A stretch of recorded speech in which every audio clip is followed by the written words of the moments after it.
Hello viewers, welcome back to my class. This is Ravi Verma and today we are going to discuss on चलिए देख ही लेते हैं किस chapter के किस पार्ट पर आज डिस्कशन करेंगे हम the functioning of Indian democracy chapter number 13 part number 6। अगर आप पहली बार मेरे चैनल पर आए हैं तो प्लीज़ इसे सब्सक्राइब करना ना भूलें। So without wasting the time let's begin. सबसे पहले हम यहाँ पर देख लेते हैं हम इसमें क्या सीखने वाले हैं। देखिए हम लोग डिस्कशन कर रहे थे गवर्नमेंट के ऑर्गन्स के बारे में। आप लोगों ने इसमें सीखा कि गवर्नमेंट की 3 ऑर्गन्स होते हैं, एग्जीक्यूटिव होता है, लेजिस्लेचर होता है और जुडिशरी होता है। जिसमें से लेजिस्लेचर वाला जो पार्ट है हम लोग इसके प्रीवियस पार्ट्स में उसे कंप्लीट कर चुके हैं, जिसका लिंक डिस्क्रिप्शन में मिलेगा आपको। जुडिशरी वाला जो सेक्शन है उसके बारे में जितनी भी वीडियोस है मैं बना रहा हूँ, अपकमिंग पार्ट्स उसके आने वाले हैं आप लोगों के लिए।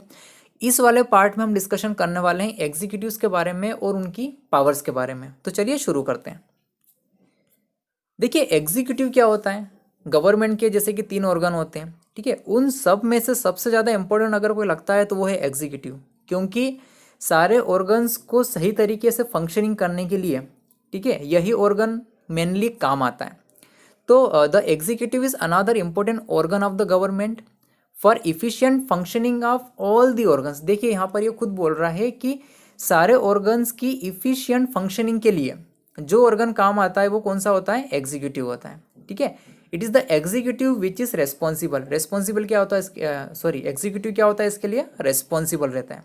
जैसा कि आप जानते हैं कि हमारा जो देश है, ठीक है, वो फेडरल सिस्टम को फॉलो करता है। इसका मतलब क्या होता है कि हमारे जो एग्जीक्यूटिव्स होंगे वो 2 तरह के होंगे। चलिए देखते हैं। देखिए हम लोगों ने यहाँ पर देखा कि जो एग्जीक्यूटिव्स होते हैं वो 2 तरह के होते हैं। एक तो सेंट्रल एग्जीक्यूटिव रहेगा और दूसरा क्या रहेगा, स्टेट एग्जीक्यूटिव्स, ठीक है। और जो पावर होगी वो भी क्या होगी, दोनों में डिवाइड होगी। सेंट्रल वाला सेंट्रल के काम देखेगा, स्टेट वाला स्टेट के काम देखेगा। इसलिए हम यहाँ पर ये कह सकते हैं कि फेडरल सिस्टम में जो गवर्नमेंट की पावर्स होती है वो सेंट्रलाइज्ड ना होकर वो डिवाइडेड होती है। किसके बीच में डिवाइड किया जाता है उसको, सेंट्रल के बीच में और स्टेट के बीच में। बिल्कुल हिंदी में कहें तो केंद्र सरकार ऊपर होती है और फिर राज्य सरकार आ जाती है। दोनों अपने अपने हिसाब से काम करते हैं, बिल्कुल इंडिपेंडेंट तरीके से काम करते हैं, ठीक है, अपने रेस्पेक्टिव जुरिस्डिक्शन में। उनकी कुछ बॉर्डर्स होती है, कुछ सीमाएं होती है, उसके अंदर वो लोग काम करते हैं। चलिए आगे बढ़ते हैं। अब हम एग्जीक्यूटिव्स के ब्रॉड कॉन्सेप्ट की बात करते हैं। यहाँ पर देखिए 2 तरह के एग्जीक्यूटिव्स होते हैं, सेंट्रल और स्टेट। अगर हम सेंट्रल एग्जीक्यूटिव की बात करें तो ये सेंट्रल एडमिनिस्ट्रेशन को संभालते हैं, यानी कि नेशनल लेवल पर गवर्नमेंट को जो रन करने का काम करते हैं, that is called central executives. अब ये किन किन से मिलकर बने होते हैं, तो इसमें शामिल होता है द प्रेसिडेंट जिसे हेड ऑफ द स्टेट कहा जाता है, प्राइम मिनिस्टर जिसे हेड ऑफ द गवर्नमेंट कहा जाता है। इसके अलावा जो प्राइम मिनिस्टर की कैबिनेट होती है जिसमें उनके सारे मिनिस्टर्स होते हैं वो भी इसमें शामिल होते हैं, ठीक है। तो ये सभी मिलकर क्या कहलाते हैं, सेंट्रल एग्जीक्यूटिव्स। इसके अलावा अगर मैं स्टेट की बात करूं तो स्टेट एडमिनिस्ट्रेशन को रन करने के लिए जो एग्जीक्यूटिव्स होते हैं वो स्टेट एग्जीक्यूटिव्स कहलाते हैं। देखते हैं इसकी लिस्ट में कौन कौन आते हैं। गवर्नर शामिल होता है, चीफ मिनिस्टर, और चीफ मिनिस्टर के जो कैबिनेट होती है वो भी इसमें क्या होती है, शामिल होती है। तो ये तीनों मिलकर किसको कंप्लीट करती है, स्टेट एग्जीक्यूटिव्स को कंप्लीट करती है। चलिए इन सभी की तस्वीर देखते हैं, फोटोज देखते हैं।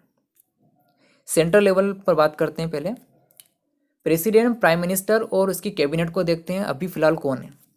प्रेसिडेंट श्री रामनाथ कोविंद है, prime minister Shri Narendra Modi, and cabinet की लिस्ट तो काफ़ी बड़ी है, यहाँ पर काफ़ी छोटी दिखाई दे रही, फिर भी जूम करने की कोशिश करता हूँ मैं।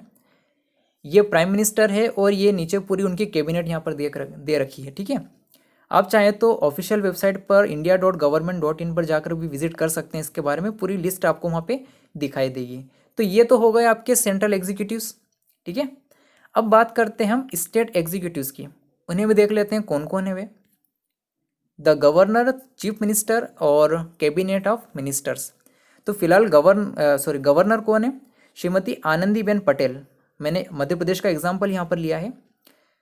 चीफ मिनिस्टर की बात करें तो फिलहाल शिवराज सिंह चौहान है यहाँ पर, ठीक है। और कैबिनेट तो काफ़ी बड़ी है, आप लोग चाहें तो डिपार्टमेंट ऑफ पब्लिक रिलेशंस की वेबसाइट पर जाकर पूरी लिस्ट देख सकते हैं।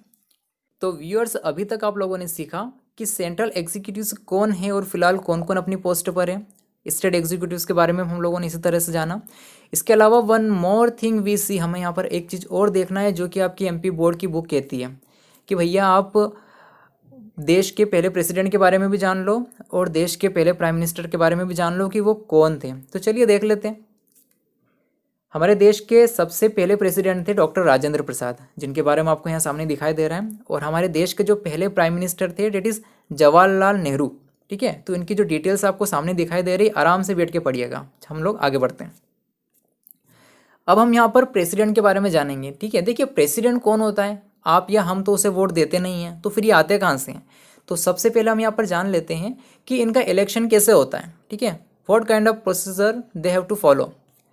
देखिए इनका जो इलेक्शन होता है ना, वो इनडायरेक्टली होता है। ठीक है, जिसमें डायरेक्ट वोटिंग नहीं होती है, इनडायरेक्ट तरीके से उनको चुना जाता है। अब उनको चुनने वाले लोग कौन होते हैं, बाय एन इलेक्टोरल कॉलेज, यानी कि इनडायरेक्टली इलेक्टेड तो किए जाते हैं, लेकिन करता कौन है, इलेक्टोरल कॉलेज करता है। अब यहाँ पे क्वेश्चन ये उठता है कि सर ये इलेक्टोरल कॉलेज कौन है, तो उसके बारे में भी जान लेते हैं। देखिए ये जो इलेक्टोरल कॉलेज है जो आपको यहाँ पे दिखाई दे रहा है, ये सेट ऑफ इलेक्टर्स है। इलेक्टर मतलब क्या होता है, जो इलेक्ट करने वाले लोग होते हैं वो इलेक्टर कहलाते हैं। ठीक है, तो electoral college is a set of electors who are selected to candidate, जिनको सिलेक्ट किया जाता है। ठीक है, selected to elect a candidate, कि आप लोग कैंडिडेट को इलेक्ट कर सको टू पर्टिकुलर ऑफिस, यानी कि किसी कैंडिडेट को इलेक्ट करने के लिए भी हमें एक पूरा सेट बनाना पड़ता है इलेक्टर्स का। उसे क्या कहते हैं हम, इलेक्टोरल कॉलेज कहते हैं। ठीक है, आगे बढ़ते हैं। अब ये जो इलेक्टोरल कॉलेज होता है ये किन लोगों से मिलकर बना होता है, ये जो इलेक्टर्स हैं इसके अंदर ये कौन कौन होते हैं, अब उसके बारे में जान लेते हैं।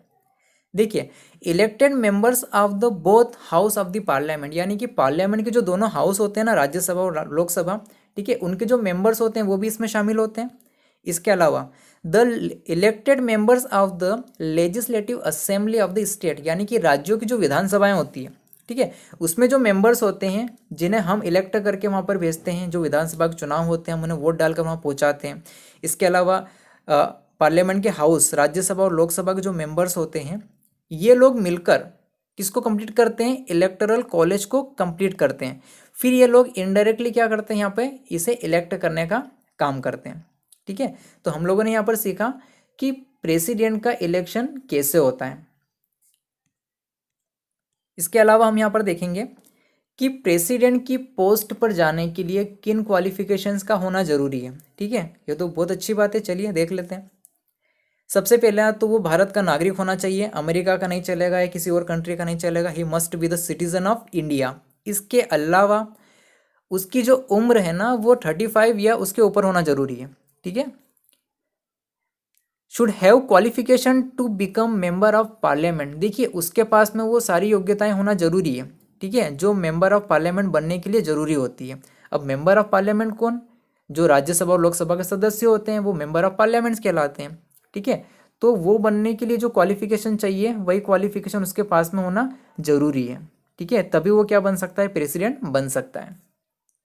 इसके अलावा सेम वही रूल यहाँ पर आता है कि स्टेट या यूनियन गवर्नमेंट के किसी भी ऐसे ऑफिस में वो प्लेस ऑफ प्रॉफिट ना लेता हो। ठीक है, ऑफिस ऑफ प्रॉफिट, यानी कि यहाँ से भी प्रॉफिट ले रहा है वहाँ से भी प्रॉफिट ले रहा है, तो ऐसा वो नहीं होना चाहिए।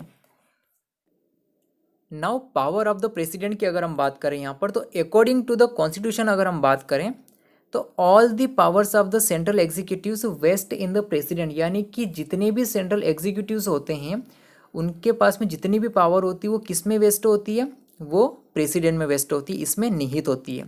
इसके अलावा ही और she will use this powers to be used by the subordinate staff, यानी कि ये अगर अपनी पावर का यूज़ करना चाहते हैं तो किसके द्वारा कर सकते हैं, अपने सबऑर्डिनेट स्टाफ के द्वारा इन पावर का यूज़ क्या कर सकते हैं, कर सकते हैं। इसके अलावा constitution it has been provided that the president shall function, ठीक है, देखिए प्रेसिडेंट अपने किसी भी काम को कर सकता है ओनली, देखिए यहाँ लिखा हुआ है only according to the advice of the cabinet. ठीक है, यानी कॉन्स्टिट्यूशन में ये प्रोवाइड किया गया है कि प्रेसिडेंट को अगर अपने कार्य को करना है तो वो केवल कैबिनेट की एडवाइस से ही क्या करेगा, उसे आगे बढ़ाएगा। इसके अलावा ये जो एडवाइस है ये सभी पर क्या होगी, बाइंड होगी। ठीक है, सभी इससे क्या होंगे, बाध्य होंगे। इसके अलावा मैंने यहाँ पर हिंदी में भी दिया हुआ है ताकि इसे बेहतर तरीके से और आप देखें। देखिए powers of the president are two types, president की जो पावर्स होती है वो दो तरह की होती है। ठीक है, सबसे पहला तो ऑर्डिनरी कंडीशंस में जिन पावर्स का वो यूज़ करता है, यानी कि जब देश में शांति का माहौल है उस समय अगर वो किसी पावर का यूज़ कर रहा है तो वो कौन सी होगी। Point number 2, under extra ordinary condition, ठीक है, जब हमारे देश में कंडीशंस ठीक नहीं है, इमरजेंसी का माहौल चल रहा है, उस समय कौन सी पावर्स का यूज़ ये कर सकता है, तो उन सभी के बारे में हम आगे देखेंगे। चलिए देखते हैं ड्यूरिंग पीस टाइम सबसे पहला फंक्शन क्या है प्रेसिडेंट का। सबसे पहला पावर देखते हैं हम, appointment of prime minister and other minister. देखिए प्रेसिडेंट के पास में ये पावर होता है कि वो प्राइम मिनिस्टर को अपॉइंट कर सके और अदर मिनिस्टर्स को भी क्या कर सके, वो अपॉइंट कर सके। चलिए शुरू से समझते हैं इसे। देखिए जब लोकसभा की इलेक्शन कंप्लीट हो जाते हैं, ठीक है, तो क्या होता है, बधाइयाँ दी जाती है, ठीक है, कुछ इस तरह से। अब क्या होता है कि president appoint the leader of such party as a prime minister, ठीक है, which has won the election with majority. देखिए जिस पार्टी ने सबसे ज़्यादा मेजोरिटी हासिल की है, ठीक है, अब उस पार्टी का जो लीडर होता है उसे क्या बनाया जाता है, पीएम बनाया जाता है, ठीक है। जब वो पीएम की पोस्ट के लिए अपॉइंट होता है तो उसे फाइनल अपॉइंट करने का काम किसका रहेगा, प्रेसिडेंट के पास में रहेगा, ठीक है। उसे इलेक्ट तो कर दिया जाता है, देखिए यहाँ पर इलेक्ट तो कर दिया गया है, लेकिन इसे अपॉइंट करने का पावर किसके पास में होता है, वो प्रेसिडेंट के पास में होता है। इसके अलावा देखिए अगर किसी भी पार्टी ने मेजोरिटी नहीं ली है, ठीक है, यहाँ पर तो समझ में आता है कि एक पार्टी की मेजोरिटी हाई थी तो उसने अपने लीडर को क्या बना दिया, पीएम बना दिया, ठीक है, और प्रेसिडेंट ने क्या कर दिया, उसे अपॉइंट कर दिया।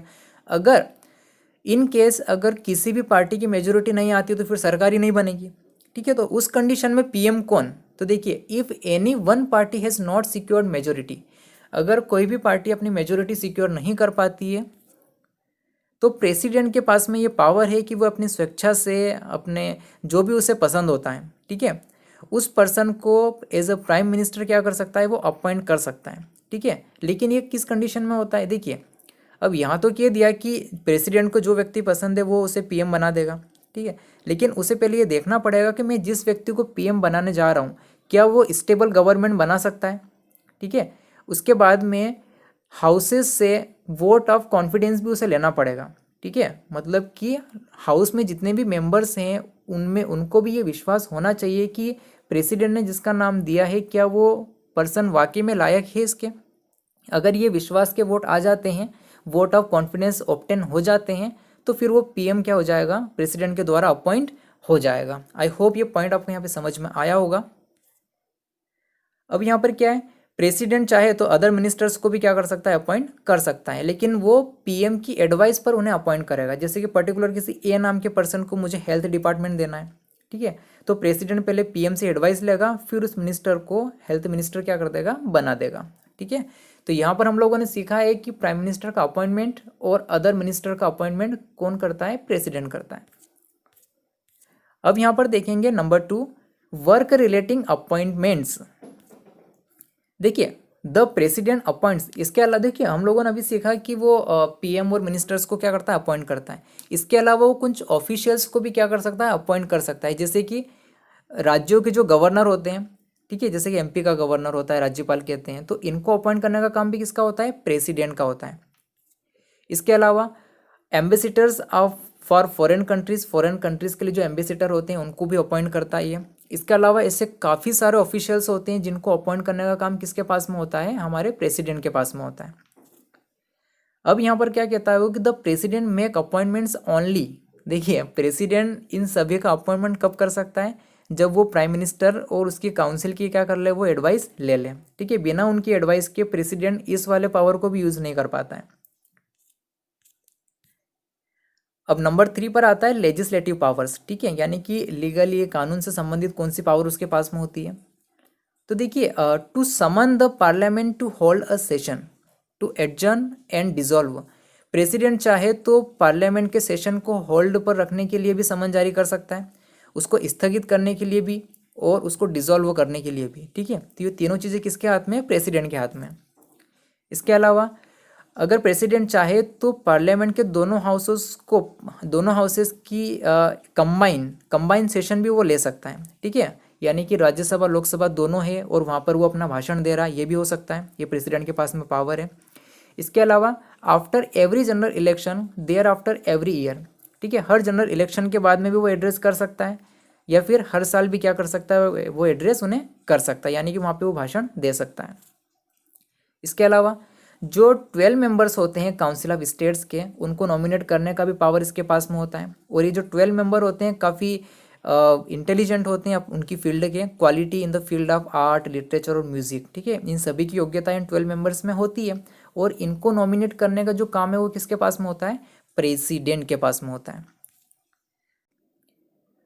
Point number 4, to give assent to the bill. देखिए प्रेसिडेंट के पास में ये पावर है कि अगर पार्लियामेंट के दोनों हाउस में किसी बिल को पास कर दिया है, ठीक है, तो फाइनल असेंट देने का काम किसका रहेगा, प्रेसिडेंट का रहेगा। और वो उस पर सिग्नेचर कर देगा और वो बिल क्या बन जाता है, लॉ बन जाता है। इसके अलावा जब पार्लियामेंट अपने सेशन में नहीं होती है, ठीक है, जब वो काम नहीं कर रही है, what ever reason behind it, जो भी रीज़न इसके पीछे हो, मतलब कि पार्लियामेंट अपने सेशन में नहीं है और उस समय किसी आदेश को जारी करने का काम पड़ा या कोई नया कानून बनाने का काम पड़ा, तो उस समय ऑर्डिनेंस जारी करने का पावर किसके पास में है, प्रेसिडेंट के पास में होता है, ठीक है। ये ऑर्डिनेंस एक कानून के बराबर ही होता है, एक ऑर्डर के बराबर माना जाता है इसे। अगला पॉइंट यहाँ पर आता है फाइनेंशियल पावर। देखिए प्रेसिडेंट के पास में कुछ फाइनेंशियल पावर्स भी होती है। देखिए सबसे पहला point, prior approval of the president on money bill is necessary, यानी कि मनी बिल जब भी इनिशिएट किया जाता है तो उसके पहले प्रेसिडेंट की परमिशन या उसकी अप्रूवल ज़रूरी होती है, ठीक है। जब उसको हाउस ऑफ द पीपल में क्या किया जाता है, प्रेजेंट किया जाता है। बिना प्रेसिडेंट की अप्रूवल के उस बिल को हाउस ऑफ द पीपल में प्रेजेंट नहीं किया जा सकता है। इसके अलावा every year the president cause to be presented a statement of income and expenditure budget for the country. देखिए देश के लिए हर साल प्रेसिडेंट क्या करता है, एक स्टेटमेंट जारी करता है जिसमें इनकम और एक्सपेंडिचर यानी कि बजट कहा जाता है जिसे, ठीक है। बजट जो एक स्टेटमेंट होता है वो क्या करता है, उसे प्रेजेंट करता है। इसके अलावा point number 5, judicial power. President के पास में जुडिशियल पावर्स भी होती है। चलिए देखते हैं क्या जुडिशियल पावर्स हैं। देखिए प्रेसिडेंट सुप्रीम कोर्ट के जो चीफ जस्टिस होते हैं, ठीक है, और हाई कोर्ट के जो जजेस होते हैं उनको अपॉइंट करने का भी पावर इसके पास में होता है, ठीक है। देखिए पीएम को भी अपॉइंट कर देता है, उसके मिनिस्टर्स को भी अपॉइंट कर देता है, और यहाँ पर हम देख रहे हैं कि वो सुप्रीम कोर्ट के जजेस और हाई कोर्ट के जजेस को भी अपॉइंट कर देता है। काफ़ी सारी पावर्स है इसके पास में। इसके अलावा प्रेसिडेंट सुप्रीम कमांडर होता है आर्म्ड फोर्सेस का, ठीक है, यानी कि हमारे देश में जो इंडियन आर्मी है, इसके अलावा जो इंडियन नेवी है, जो इंडियन एयरफोर्स है, ठीक है, ये तीनों फोर्सेस मैंने आपको दिखा दिए। इन तीनों का जो सुप्रीम कमांडर होता है, ठीक है, इन तीनों की जो मेन कमान होती है किसके हाथ में होती है, प्रेसिडेंट के हाथ में होती है। इसके अलावा बाहरी देशों में यानी कि फॉरेन कंट्रीज में हमारे इंडिया को जो रिप्रेजेंट करता है वो कौन होता है, वो प्रेसिडेंट होता है। सारे काम किसके नाम से होते हैं, प्रेसिडेंट के नाम से होते हैं। ट्रीटीज़ हो या फिर कोई एग्रीमेंट्स हो फॉरेन कंट्रीज़ के साथ में, वो प्रेसिडेंट के नाम से ही डन किए जाते हैं, ठीक है। ऐसा नहीं कि आपके या मेरे नाम से वो काम डन हो जाएगा, नहीं, वो प्रेसिडेंट के नाम से सारे एग्रीमेंट होते हैं और ट्रीटीज़ की जाती है। देखिए अभी तक हम लोगों ने सीखा इसमें पावर्स ऑफ द प्रेसिडेंट के बारे में, ठीक है, ये सारे पॉइंट्स हम लोग देख चुके हैं। अब हम लोग देखने जा रहे हैं emergency powers of the president, यानी कि प्रेसिडेंट के पास में इमरजेंसी के मामले में कौन सी पावर्स होती हैं। तो चलिए शुरू करते हैं। Emergency powers of the president. देखिए यहाँ पर हम प्रेसिडेंट की इमरजेंसी पावर्स के बारे में जानेंगे कि आपातकाल में कौन सी शक्तियाँ हैं जो प्रेसिडेंट यूज़ कर सकता है। तो president can declare 3 types of emergencies. President 3 तरह की इमरजेंसी को डिक्लेयर कर सकता है, ठीक है। तो सबसे पहला आर्टिकल 352 के अंडर क्या कर सकता है, वो नेशनल इमरजेंसी डिक्लेयर कर सकता है। आर्टिकल 356 में वो स्टेट इमरजेंसी यानी कि प्रेसिडेंट रूल भी कह सकते हैं जिसे, या फिर इमरजेंसी इन स्टेट भी कह सकते हैं, ये भी वो डिक्लेयर कर सकता है। थर्ड आती है फाइनेंशियल इमरजेंसी, ठीक है, वो भी वो डिक्लेयर कर सकता है। अब 1 बाय 1 हम तीनों को समझते हैं कि इन्हें कब डिक्लेयर किया जाता है, कौन सी इमरजेंसी कब आती है। तो सबसे पहले हम बात करेंगे आर्टिकल 352 में नेशनल इमरजेंसी की। देखिए नेशनल इमरजेंसी प्रेसिडेंट कब डिक्लेयर करता है, ठीक है, यहाँ डेफिनेशन देखिए छोटी सी। There is a grave threat to the security of India. जब ऐसा लगता है कि हमारे देश की सुरक्षा को बहुत बड़ा खतरा है, या फिर हमारे देश के किसी टेरिटोरी में उसकी सुरक्षा को लेकर बहुत बड़ा खतरा आ रहा है, ठीक है, काफ़ी डेंजर सिचुएशन में जा रहा है देश, उसकी सिक्योरिटी टूटने वाली है, तो इस कंडीशन में प्रेसिडेंट नेशनल इमरजेंसी को क्या कर सकता है, डिक्लेयर कर सकता है। फिर भी हम देख लेते हैं कि ये कब कब होता है। देखिए, जब युद्ध की कंडीशन बन जाए, जब वॉर की कंडीशंस क्रिएट हो जाती है तो उस समय भी नेशनल इमरजेंसी लागू की जा सकती है। अगला आता है आर्म्ड रिबेलियन। ठीक है, इसे इंटरनल डिस्टर्बेंस का नाम भी दे सकते हैं कि जब हमारे देश के अंदर ही एक कुछ ऐसा इंटरनल डिस्टर्बेंस का मामला आ जाए कि कोई पर्टिकुलर ऑर्गेनाइजेशन प्रेजेंट गवर्नमेंट के खिलाफ हो जाए। ठीक है, समथिंग लाइक डेट। तो इस तरह की जो कंडीशंस होती है वो आर्म्ड रिबेलियन के अंदर आती है। इसके अलावा एक्सटर्नल एग्रेशन, यानी कि बाहरी कोई देश हमारे देश के ऊपर अटैक करने वाला हो और युद्ध की कंडीशंस वो क्रिएट करें यहाँ पर, तो इन सारी कंडीशंस में नेशनल इमरजेंसी प्रेसिडेंट के द्वारा डिक्लेयर की जा सकती है। अब हम बात करते हैं कि हमारे देश में नेशनल इमरजेंसी को कब कब इम्पोज किया गया है। तो सबसे पहले हमारे देश में इमरजेंसी लगी थी, नेशनल इमरजेंसी की बात कर रहा हूँ मैं, 1962 में इंडो चाइना वॉर के समय। उसके बाद 1971 में इंडो पाक वार के समय भी हुआ था, नेशनल इमरजेंसी डिक्लेयर की गई थी। 1975 में इंटरनल डिस्टर्बेंस के कारण, इंदिरा गांधी की सरकार थी उस समय, जब वो प्राइम मिनिस्टर थे, तो उस समय इसे डिक्लेयर किया गया था। ठीक है, ये उस समय का न्यूज़पेपर है यहाँ पर, the Hindu. President proclaim national emergency. ठीक है, और ये जो इमरजेंसी लगी थी मोस्ट कंट्रोवर्शियल इमरजेंसी मानी जाती है इसे। ठीक है, इंडियन पॉलिटिक्स की एक सबसे बड़ी हिस्ट्री बन चुकी है ये।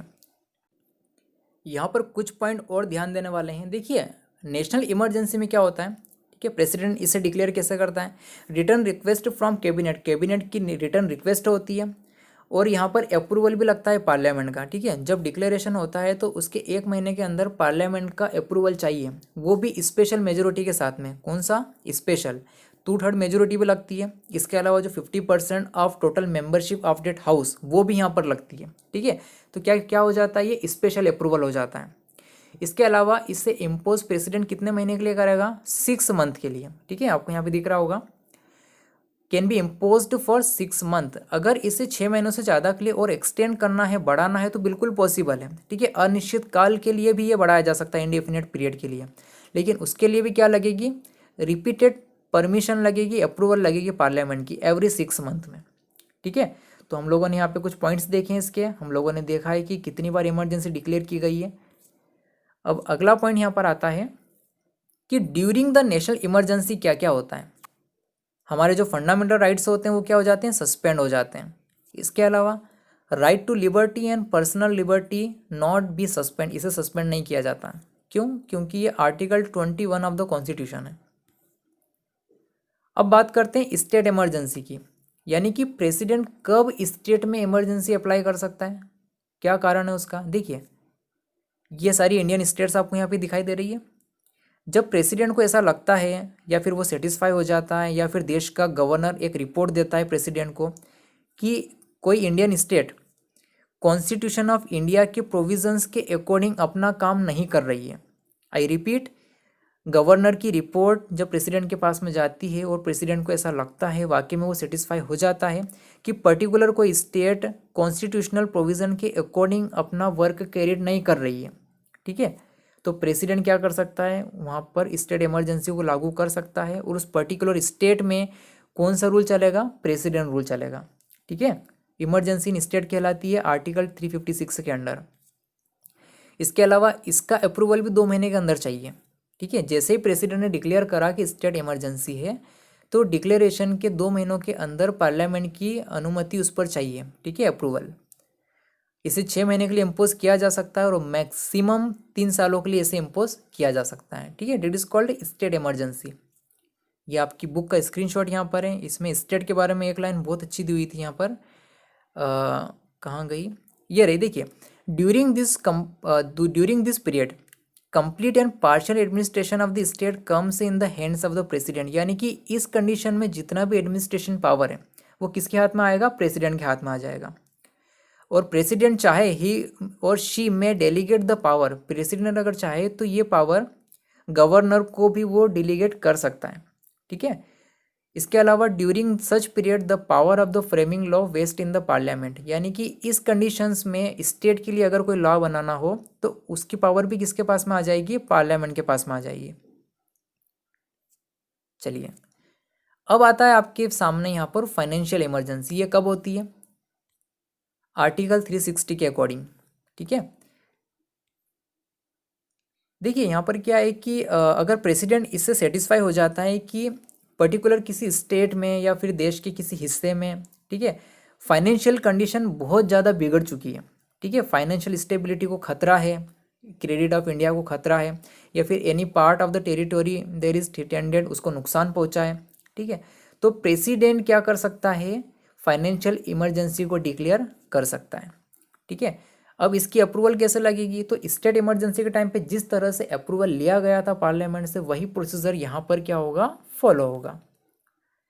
लेकिन फिलहाल अगर यहाँ पे कहें तो कोई स्पेसिफिक इसके लिए गाइडलाइंस नहीं बनी है कि फाइनेंशियल इमरजेंसी के लिए क्या रूल्स रेगुलेशंस लगेंगे, ठीक है। तो ना ही फाइनेंस कमीशन ने और ना ही सेंट्रल गवर्नमेंट ने इसके लिए कोई स्पेशल गाइडलाइंस तैयार की है। और सबसे बड़ी बात यह है कि अभी तक इस तरह की इमरजेंसी को इंडिया में इम्पोज नहीं किया गया है। पिछली दो इमरजेंसी की अगर हम बात करें, चाहे वो नेशनल इमरजेंसी हो या स्टेट इमरजेंसी हो, तो वो दोनों ही अप्लाई हो चुकी है, लेकिन फाइनेंशियल इमरजेंसी को अभी तक अप्लाई नहीं किया गया है। सो गाइस, आज की वीडियो में इतना ही। मिलते हैं अगले पार्ट में एक नए टॉपिक के साथ में। आई होप आपको चैप्टर समझ में आया होगा, ठीक है। अगर लगता है वीडियो शेयरेबल है, लाइकेबल है, शेयर करिए, लाइक करिए और चैनल को सब्सक्राइब करना ना भूलें। ओके गाइस, मिलते हैं, बाय बाय।